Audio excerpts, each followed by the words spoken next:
Welcome back to Hopeful Horizon, where we bring you stories that challenge perspectives and spark important conversations. Today's story is one of power, corruption, and justice. It begins with a successful woman simply trying to get home, but a routine traffic stop quickly spirals into something far more sinister. When Officer Calloway abuses his authority, he has no idea who he's dealing with. What follows is a gripping fight for accountability that will expose deep-rooted corruption and shake an entire police department to its core. Stay with us as we unravel a tale of resilience, justice, and a twist that will leave you speechless. If you love powerful stories that reveal hard truths and celebrate the pursuit of justice, be sure to comment below. Don't forget to subscribe and hit the bell so you never miss an eye-opening story from Hopeful Horizon, and let us know where you're listening from. The night was calm, a cool autumn breeze rustling through the trees that lined the nearly empty parking lot. The fluorescent lights from the storefront cast an eerie glow over the pavement, illuminating the occasional flicker of a discarded candy wrapper. Dr. Sloane Mercer adjusted the strap of her leather bag as she exited the store, her heels clicking against the asphalt as she made her way toward her sleek black sedan. It had been a long day, one filled with back-to-back meetings and last-minute reports, and she was eager to get home. As she reached for the handle of her car door, the sudden burst of red and blue lights flooded her vision. The sharp wail of a police siren pierced through the quiet night, sending an involuntary chill down her spine. She turned slowly, her sharp eyes narrowing, as a patrol car rolled up behind her. The tension in the air was instant, thick like the humidity before a storm. Officer Ryan Calloway stepped out of the vehicle, his expression hard and unreadable. He was tall, broad-shouldered, with a stance that screamed authority. His right hand hovered over his holstered firearm as he approached, his boots crunching against the pavement with deliberate weight. "Step out of the vehicle," he ordered, his voice sharp and unwavering. Sloane remained still, confusion flickering in her deep brown eyes. She was well-dressed in a tailored navy blazer and matching trousers, her dark curls framing a face that exuded both intelligence and composure. There was no reason for this stop, no probable cause, no justification. "Is there a reason for this stop, officer?" she asked, keeping her voice steady, controlled. Calloway's expression darkened, as if the mere question challenged his authority. "Don't ask questions, just do as you're told," he snapped. Sloane's jaw tightened. Years of experience had taught her how to handle situations like this, but there was something about the way he looked at her, like she was already guilty of something, that set her on edge. "I'd just like to know—" Calloway cut her off by yanking open the door with unnecessary force. Before she could react, his hand clamped around her arm, fingers digging into her skin as he pulled her out of the vehicle. "Don't play dumb. You look suspicious," he said, his grip unrelenting. Sloane's breath hitched, not out of fear but out of sheer disbelief. She looked up at him, her expression incredulous. "Suspicious for what? Existing?" she shot back, her voice laced with calm defiance. Calloway didn't answer. Instead, he shoved her roughly against the side of the car, her cheek pressing against the cool metal. She heard the click of a body camera activating, but she doubted it would capture the full extent of what was happening. A small crowd had begun to form at the edge of the parking lot, drawn by the flashing lights and raised voices. Several onlookers pulled out their phones, recording the encounter, their murmurs growing louder. "Hey, that's excessive," a woman called out. "That's Dr. Mercer," another voice said, astonished. "She's not a criminal." Sloane exhaled slowly, willing herself to remain composed. She knew how these things could escalate, knew the statistics, the outcomes, the dangers of resisting. Still, she refused to let fear dictate her actions. "Sir, I'd advise you to—" she began, only to be cut off once more. "You don't advise me," Calloway barked, his temper flaring. "I'm in charge here." With that, he reached for his handcuffs, yanking her arms behind her back. The cold metal bit into her wrists as they clicked shut, the sound echoing through the silent onlookers. Sloane lifted her head slightly, her sharp gaze meeting his. A slow, knowing smile curved her lips. "You have no idea what you've just done." Calloway frowned, a flicker of doubt flashing in his eyes before he masked it with a sneer. "I don't care who you think you are," he said, gripping her arm tighter as he led her toward his patrol car. But as the recording phones continued to capture every second of the interaction, the weight of the moment began to shift. And soon, it wouldn't be Sloane Mercer who had something to fear. The station was dimly lit, the fluorescent bulbs buzzing overhead, casting a sickly yellow glow over the holding area. Officer Ryan Calloway walked with smug confidence, his heavy boots echoing against the tile floor as he led Sloane Mercer toward the booking desk. The air inside was thick with the scent of stale coffee and paperwork that had sat untouched for too long. Sloane remained silent, her hands still cuffed behind her back, her expression unreadable. She had dealt with men like Calloway before, men who thrived on power, who mistook their badge for a license to dominate instead of protect. But he had no idea who he had just dragged into his world. Calloway shoved Sloane forward slightly, forcing her to stop in front of the desk, where an older officer sat, filling out reports. The officer, Sergeant Donnelly, barely glanced up, but when he did, his brow furrowed slightly at the sight of the woman before him. Something wasn't adding up. "Name?" Donnelly asked, adjusting his reading glasses. Before Sloane could answer, Calloway smirked and spoke for her. "She wouldn't give it, so book her as a Jane Doe," he said, his voice dripping with arrogance. Sloane tilted her head, watching him with mild amusement. She had seen this routine before, a cocky officer drunk with power, believing he was untouchable. Donnelly hesitated, then turned to Calloway. "What's the charge?" "Resisting arrest. Being uncooperative," Calloway replied flippantly. Donnelly frowned. "That's not an actual charge." Calloway huffed, clearly annoyed. "She was acting suspicious. I gave her lawful orders, and she refused to comply." Donnelly's lips thinned, but he didn't press further. Instead, he turned to Sloane. "Ma'am, do you have any ID on you?" Sloane smiled. "Oh, I do. But I think it'll be more fun to see how this plays out." Donnelly blinked, his gut telling him something was off. Before he could ask further questions, the station doors suddenly swung open with a loud bang. The room went still. Men in dark suits strode in with purpose, their polished shoes clacking against the floor as officers turned to watch. The energy in the room shifted instantly. Officers who had been busy with paperwork or conversations now stood rigid, sensing the presence of authority higher than their own. At the center of the group was a man in his 50s, silver hair neatly combed back, his tailored suit immaculate. His piercing blue eyes scanned the room before settling on Sloane. "Dr. Mercer," he said, his voice smooth and authoritative. Calloway frowned, his arrogance faltering. "Who the hell are you?" Sloane smirked and finally spoke, her voice carrying through the room like a quiet storm. "I think it's time I introduce myself properly," she said, turning toward the police captain standing at the edge of the commotion. "Dr. Sloane Mercer, Chief of Internal Affairs, FBI silence." The room froze as the weight of her words sank in. Calloway's face lost all color. His mouth opened slightly as if to speak, but no words came out. The officers standing nearby shifted uncomfortably, glancing between him and Sloane. Donnelly put his pen down slowly, his gaze landing on Calloway with something between pity and disgust. What? Calloway stammered, his throat tightening. Sloane rolled her shoulders, adjusting her wrists in the cuffs. "That's right. And you, Officer Calloway, just assaulted a federal officer."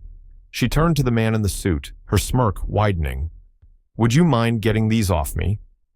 The suited man gave a curt nod, and within seconds, one of his agents stepped forward and unlocked the cuffs. Sloane rubbed her wrists, her sharp eyes never leaving Calloway. The police captain, a tall, no-nonsense man with salt and pepper hair, finally spoke, his voice laced with fury. "You idiot!" he snapped at Calloway. Calloway stiffened, his pride momentarily rearing its head. "I didn't know who she was." "And that's the problem," Sloane interjected, her tone suddenly icy. "You didn't care. You saw a black woman alone at night and decided she was a threat. You abused your authority, and now you're going to face the consequences." Calloway swallowed hard, sweat forming on his brow. "Come on, this is a misunderstanding." "Oh, it's much more than that," Sloane cut in, stepping closer. "I want everything on him, every complaint. Every case he's touched. I want to know how many lives he's ruined." The police captain gave a slow nod. "You'll have it." Calloway shook his head, backing away slightly as the weight of the moment crashed over him. His career, his power, all of it slipping through his fingers. Sloane crossed her arms. "And don't think for a second that this stops with you. You've been protected, shielded, but that ends tonight. We're about to clean house." Calloway turned to the captain. "You can't just let them do this." The captain exhaled, rubbing his temple. "Ryan, you're done." The words hit like a sledgehammer. Calloway staggered back slightly, disbelief washing over him. Sloane leaned in, her voice a low whisper meant only for him. "I told you. You had no idea what you just did." The room remained still, every officer watching as Calloway, for the first time in his career, realized he had no power left. Justice had come knocking, and this was just the beginning. The courtroom buzzed with an uneasy energy. Reporters packed shoulder to shoulder in the gallery. Cameras flashed, their shutters clicking like 1,000 whispers in the tense air. At the front of the room, Ryan Calloway sat at the defense table, a hollow look in his eyes. His once imposing frame seemed smaller, as if the walls were pressing in on him. The judge, a stern woman in her late 50s, with piercing gray eyes, banged her gavel. "Order in the court. We will proceed with the trial of Officer Ryan Calloway, charged with unlawful detainment, excessive use of force, and multiple violations of civil rights." Sloane Mercer sat calmly at the prosecution table, her hands folded neatly in front of her. But her eyes, sharp, unwavering, never left Calloway. This was more than a trial to her. This was a reckoning. The prosecution rose first. District Attorney Leonard Grayson, a seasoned lawyer with salt and pepper hair, approached the jury box. "Ladies and gentlemen of the jury, today you will hear the story of a man who abused his badge, who used power not to protect, but to control. Officer Calloway has a long history of misconduct, swept under the rug by those who enabled him. But today, that ends." Grayson turned and gestured toward the gallery. "First, you will hear from Dr. Sloane Mercer, the woman Calloway unlawfully detained and assaulted without cause. But she is not his only victim." A murmur rippled through the courtroom. Grayson continued, his voice carrying the weight of the moment. "We have uncovered a pattern. Dozens of complaints, falsified reports, and incidents of racial profiling. But one case stands out among them all." He turned toward the entrance. "Your Honor, the prosecution calls Devin Carter to the stand." A hush fell over the courtroom as a young black man in his early 20s stood from the gallery. He moved with careful steps, his eyes flickering toward Calloway before settling on the judge. The bailiff swore him in, and he took his seat at the witness stand. Grayson approached him. "Devin, please tell the court how you know the defendant." Devin swallowed hard. "I was 17 when I was arrested by Officer Calloway. He accused me of stealing a car." His voice trembled slightly, but he steadied himself. "I told him it wasn't true. I was just walking home from school. I didn't even have a car. But he didn't care." Sloane watched as Devin gripped the edge of the witness stand. His knuckles turned white. "What happened next, Devin?" Grayson asked gently. "He threw me against his car, just like he did to Dr. Mercer, put his knee on my back, said I looked guilty. I kept telling him I didn't do anything, but he wouldn't listen. I spent a year in juvenile detention for a crime I never committed." A gasp swept through the courtroom. Sloane remained still, though she felt a familiar rage boiling inside her. "And when you got out?" Grayson asked. Devin looked at Calloway, his expression unreadable. "My life was already ruined. Colleges didn't want me. Jobs didn't want me. A record stays with you, even if you're innocent." Grayson turned to the jury. "This young man lost a year of his life because of one officer's abuse of power, and he's not alone. This is the pattern we are here to expose today." Calloway shifted in his seat. He hadn't said a word, but his clenched jaw and rigid posture revealed his discomfort. The defense attorney, Richard Vaughn, stood up, buttoning his suit jacket. "Objection, Your Honor. This trial is about the events surrounding Dr. Mercer's detainment, not past allegations." The judge frowned. "Overruled. The prosecution is establishing a pattern of behavior." Vaughn exhaled sharply and sat back down. Next, Sloane took the stand. She detailed the night of her arrest, her words precise, cutting through any attempt to justify Calloway's actions. "He profiled me," she stated. "He saw a black woman in a nice car late at night and assumed I was a criminal. He didn't ask questions. He didn't follow protocol. He only saw what he wanted to see." Grayson played the video evidence, showing Calloway yanking Sloane from her vehicle, slamming her against the car, and cuffing her despite her calm demeanor. The jury watched in silence as the video continued, ending with Sloane's firm, chilling words. "You have no idea what you've just done." The weight of the moment hung in the air. Finally, Calloway took the stand in his own defense. His lawyer guided him through a scripted apology, painting him as an officer who had simply made a mistake. "I was just trying to do my job," he claimed. "I never meant to hurt anyone." But when the cross-examination began, Sloane took over. She approached slowly, letting the silence stretch before she spoke. "Officer Calloway, do you recognize Devin Carter?" Calloway's Adam's apple bobbed. "No." "You should. You took a year of his life." Sloane's voice was razor sharp. "How many others? How many lives have you ruined?" Calloway hesitated, his face paling. Sloane continued. "You told me I looked suspicious. Tell me, Officer Calloway, what exactly does suspicious look like to you?" He shifted uncomfortably. Is it being black?" she pressed. "Is that what made me a suspect? Is that what made Devin guilty in your eyes?" Calloway's silence was deafening. The prosecution rested, and after hours of deliberation, the jury returned with a verdict. The foreman stood. "We find the defendant, Ryan Calloway, guilty on all charges." A ripple of relief spread through the courtroom. Calloway slumped in his seat, his fate sealed. The judge's voice rang out, final and unwavering. "Ryan Calloway, you are hereby sentenced to 15 years in federal prison." Sloane turned, locking eyes with Calloway as the bailiff cuffed him. "Enjoy your new reality." As Calloway was led away, the weight of his actions finally crashing down on him, the message was clear. Justice had been served, but the fight for accountability was far from over. The fallout from Calloway's trial sent shockwaves through the city. The once feared officer, who had terrorized the streets under the guise of law enforcement, was now just another inmate in an orange jumpsuit. But for Sloane Mercer, the fight wasn't over. Calloway had been a symptom of a larger disease, and she was determined to expose every corrupt officer who had enabled his abuse of power. Sloane sat in the FBI's conference room, a table spread with case files, reports, and video evidence. She had spent the last few weeks meticulously combing through every complaint ever filed against Calloway, and the officers who had covered for him. The deeper she dug, the uglier the truth became. "Unlawful arrests, tampered evidence, intimidation tactics," Sloane muttered as she flipped through a thick file. And his superiors looked the other way. Agent Rodriguez, one of her closest colleagues, leaned against the table. "We've got enough here to shake up the entire department. Are you ready for that kind of war?" Sloane smirked. "I didn't come this far to back down." The FBI's Internal Affairs Division launched a full-scale investigation into Calloway's precinct.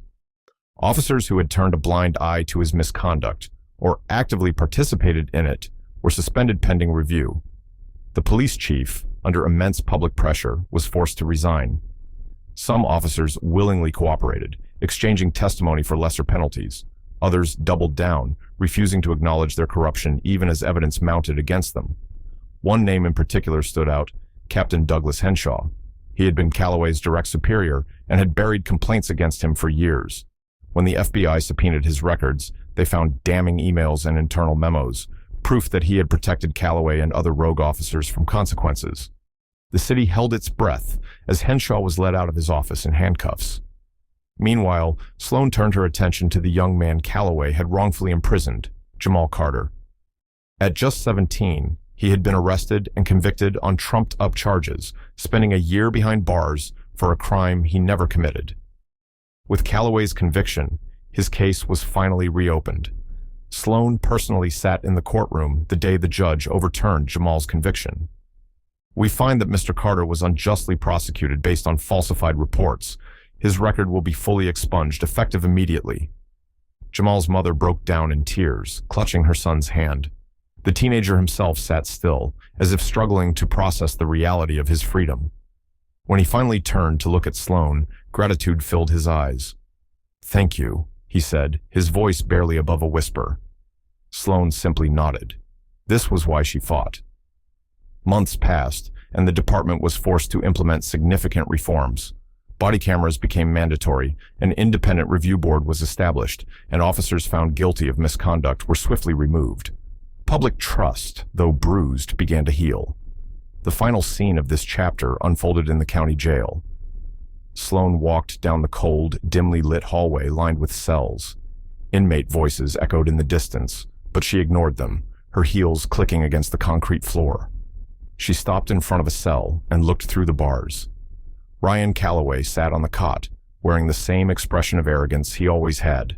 But there was something different in his eyes now, a flicker of fear, of realization. Sloane crossed her arms. "Enjoy your new reality." Calloway sneered but said nothing. Sloane didn't need him to. Justice had already spoken. As she turned and walked away, she knew this was just the beginning. Corruption didn't vanish overnight, but as long as she had breath in her body, she would fight to expose it. Because justice wasn't just about one man going to prison. It was about making sure no one else suffered under the weight of unchecked power again.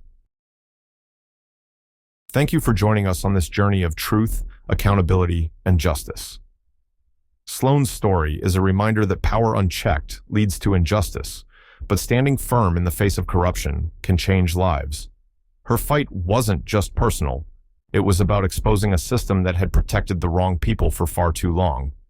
If this story resonated with you, don't forget to leave a comment and share your thoughts. Let us know where you're listening from and if this story had an impact on you. And if you found it meaningful, share it with others so more people can be part of this conversation. Make sure to hit that subscribe button and tap the bell so you never miss another powerful story from Hopeful Horizon. We'll be back soon with more stories that challenge, inspire, and remind us all to fight for what's right. Until next time, stay aware, stay strong, and always stand for justice.